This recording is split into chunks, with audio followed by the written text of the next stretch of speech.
All right, while the engine flush is continuing, I went ahead and took the anchor strut mount out.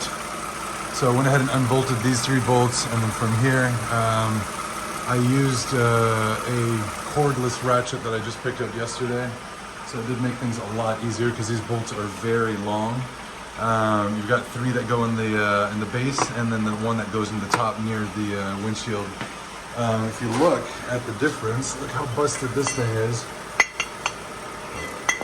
That is completely cracked. Look at that. And then we have this brand new one. Again, they always crack here. And it's really bad. This is all the way through. It's a full thickness crack. Anyways, I'm just taking advantage. So while the car is continuing, and I think we have another 11 minutes or 8 minutes on the timer for the engine flush, I'm going to go ahead and put the new mount in. And then I'll go ahead and fill up the tires. And once the engine cools down after the engine flush, we'll go ahead and do the oil change.